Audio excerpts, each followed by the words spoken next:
Nakakatuwa, no? Ang laki rin ang naitulong ni Meta sa kapaligiran natin.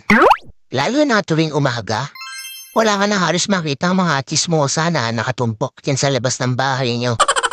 Halos bihira na rin silang tumumpok. Simula noong nagre-reels ako, hindi sa pagmamayabang, pakiramdam ko para na akong artista. Ang dami kasing tumatawag sa akin ng idol. Ang hirap mag-reels, no? Halos lahat na lang kinukuhanan natin ng video. Dati, hindi naman tayo ganito. Sino ba naman kasi napaisip nito?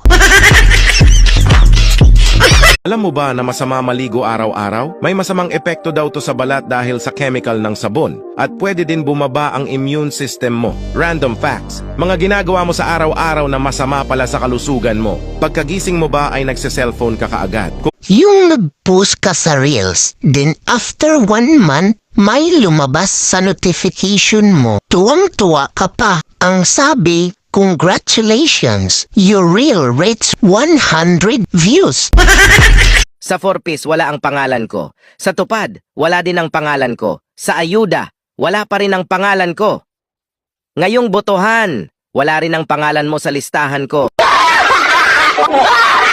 Walang mahirap sa taong nagsusumikap. Walang imposible sa taong porsigido at desidido. Walang madali sa buhay, pero lahat ay hindi yan imposible. Kung i-align mo lang ang mindset mo, lahat kaya mo at walang imposible sa'yo. Ang totoo ay Alam nyo kung ano ang masakit, ha? Yung ang daming taong nakapaligid sa'yo. Pero hindi ka makautot. Kasi pinipigilan mo. Lagi natin sinasabi na laban lang sa hamon ng buhay. Araw-araw pinapaalala na laban lang. Bukas sasabihin na naman na laban lang. Bukas ulit, laban lang.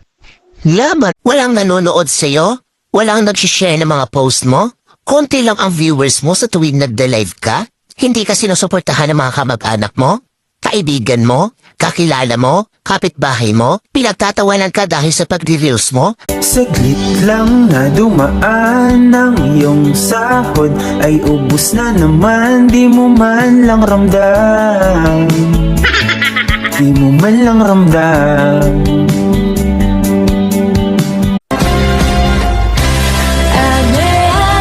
Oo, mahirap lang kami at pangit ang bahay namin. Pero never kong kinahiya ang buhay ko. Pero once na dumalaw ka sa bahay namin,